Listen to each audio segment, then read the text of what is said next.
The Emolian Empire, Book 1 of the I Trilogy, written by Daniel Nelson III. Excerpt, Chapter 7, The Dwarf and the Troll, and Chapter 9, The Answer. The ring of mist crept across the face of the water like a tired ghost, and a large hand came across I's shoulder from behind. Before I could react, he was pushed down into the water to his lower jawbone. He tried to fight off the hand, but he could not. The water had become solid. The ring eased away slowly, and a few feet in front of him, I saw two massive figures, the troll and the dwarf. The troll towered over the dwarf in height, but the muscular build of the dwarf made them both awesome presences.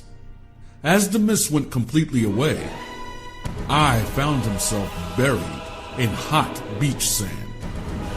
The two imposing figures laughed and told the elf to free himself. "I cannot move. How am I supposed to free myself from such a trap?" "Can you not move at all, young protector?" said the troll mockingly. "No, I cannot." "Then how do you plan on protecting Xahmore?" snarled the troll. "I should bite your head off and save our time here in eternity."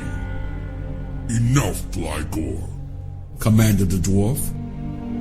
"Young elf, I was in a similar situation in Magar, left for dead by my treacherous guild, and I made it out to slaughter them all, just as you will make it out and save us all." "But I can only move the smallest and weakest parts of my body." "Well then, young one, I would suggest you start there," the dwarf said impatiently. He then walked back to where the troll was, and took a seat and stared at the young elf. I began to twiddle his pinky fingers and matching toes. After a few minutes, the muscles controlling these digits became exhausted, and he could move them no more. A discouraged look came over his face. "With every struggle, your being becomes stronger," grumbled the dwarf. I rested until the pain left his muscles and began to move his fingers and toes again.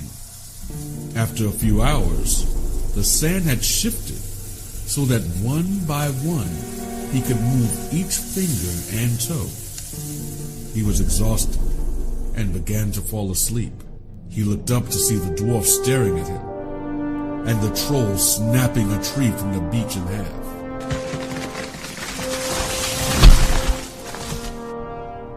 He could no longer stay awake and fell asleep.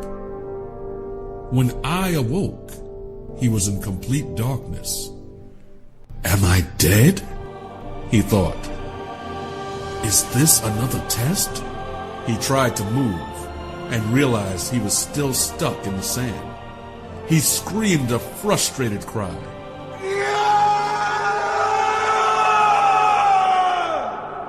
In the middle of his howl, he heard loud steps coming towards him, and suddenly there was the light of the sun that blinded him momentarily. When he regained his vision, he saw the troll walking back to the dwarf. With a large dome structure, he leaned up against the other half of the tree he made it from. "Did you sleep well, young one?" asked the dwarf. "Yes, I did.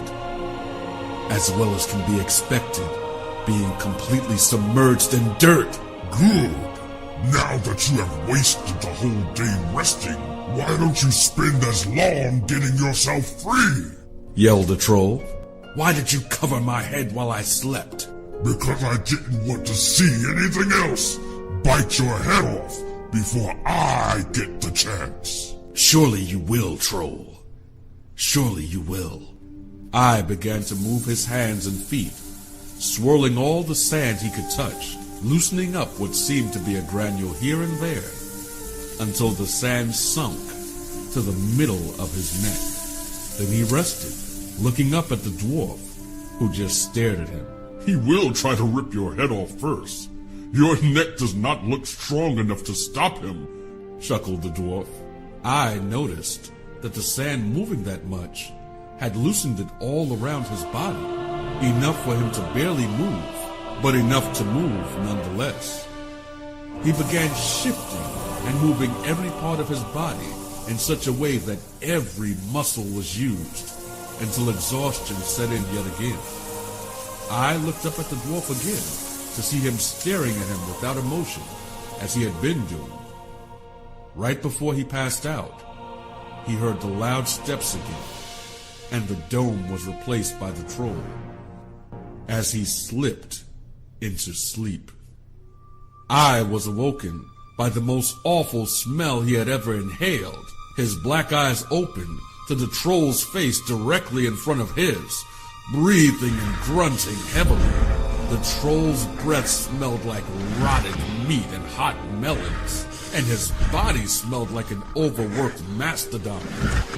What is taking you so long, elf? I have all of eternity to wait, so there is no need to stall, barked the troll. I am not stalling, great troll. I am inside of my destiny, and time has appointed a meeting for us. You will wish that fate had stalled when that appointed time comes, responded I. The troll was infuriated and roared in his face. Saliva dripped from the two large tusks in his lower jaw. His eyes filled with blood that showed his rage from the young elf's comment. He stood, then reached down with his massive hand and palmed Ai's head. As he began to squeeze, the dwarf stood and spoke commanding words to the troll. Release his head and wait, as has been told.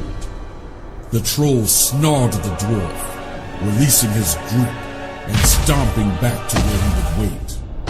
I began to move his body and realized he had more freedom to move and began to swirl his arms and legs in every motion possible until it felt as though he was swimming in sand. The dwarf's stare changed from one of no emotion to a look of discovery. He looked over at the troll and smirked and looked back at the young elf moving in the sand. Ai's body began to tire, so for the next 21 raisings of the dome from Ai's head and the continuous moving in the sand, the tirade of dialogue continued between the elf and the troll. The dwarf watched, and every day his cold stare got warmer, until he seemed to be amused by what was taking place. On the 24th raising of the dome, the troll yelled out in anger. The dwarf rose from his spot to see that the head of the blotted elf was no longer in the sand. Where is he? Shouted the troll as he sifted through the sand with his free hand. The dwarf began to laugh, much to the disliking of the troll. Why do you laugh? When I find the elf, I will break him in two, and you laugh? You have the elf right where you have wanted him all along, Blackor. Now, what will you do with him? The troll stood to his feet with a confused look on his face and yelled at the dwarf. I wanted him in my hands, and he is no longer here. The dwarf began to laugh uncontrollably, pointing at the troll as he became more and more frustrated. The massive troll turned over the dome he had constructed of tree and rope and was greeted by a blow from the young elf's fist. The blow struck the massive troll so hard, it snapped the sharp top of his right tusk and sent the troll to the ground with a large thump. He dropped the dome, and before it hit the ground, I parted with it and landed feet first in a crouching position on the beach. The troll shook off the powerful blow and turned to see the young elf that had struck him. Ai's body had undergone a miraculous transformation. Still slender, but all of his muscles had increased twice in size, were as hard as stone, and as defined as a master recorder's lesson. The troll snarled and charged.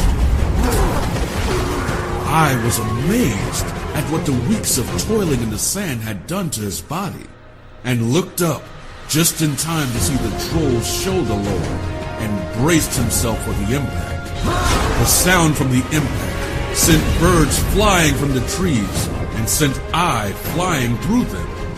He hit and snapped 3 Galilean trees before he was lodged into the floor. He looked up to see the troll charging yet again. He shifted his body and snapped the thick tree in 2, catching the top half and slinging it at the troll, who smacked it into pieces. Black-eyed looked to locate the elf, only to feel a painful kick landed to the top of his head. The troll shrieked out of pain and landed upon a knee. I ran at him to attack and was smacked to the ground. They traded the fiercest blows each could muster out. After each was bloody and breathing hard, I leaped into the thick brush that surrounded the area. You may be strong, elf, but your strength is no match for mine. And your trickery and speed will not evade me for long. I am not evading you, foolish beast. I am merely waiting for our destinies to collide and leave you at my mercy. I's voice seemed to come from every side of the wood. The troll tore the brush apart looking for his adversary, pulling up bushes, knocking over trees, until he felt a pain in the back of his neck from an elbow delivered from the young elf. The blow brought him to both of his knees. The young elf walked around to the front side of the troll to deliver another awesome blow. He leaped up to strike, and the troll caught his punch in a mighty palm.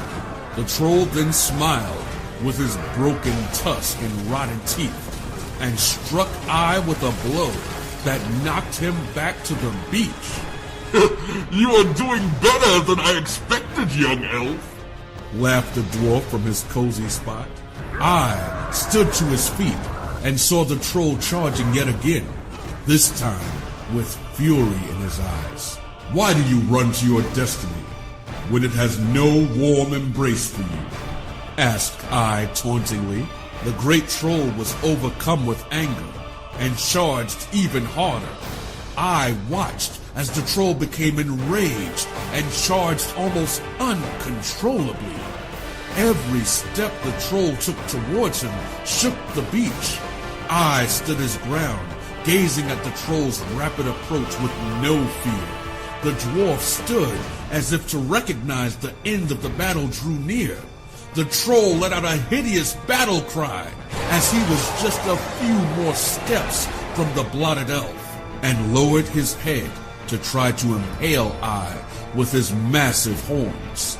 The young elf crouched low, with his legs spread to strengthen his stance. The troll's battle cry became more furious as he closed in for the kill. As the troll reached the blotted elf, I, with the quickness and elusiveness of a sea serpent, grabbed the hair of the troll with his left hand and the jaw of the troll with his right. Using the troll's momentum and his newly gained strength, I flung the troll from the beach into the deep, murky waters of the Maltrag Sea. The troll began to splash around for his life, but to no avail as he sank below the water's surface. I fell to his back in pain and exhaustion.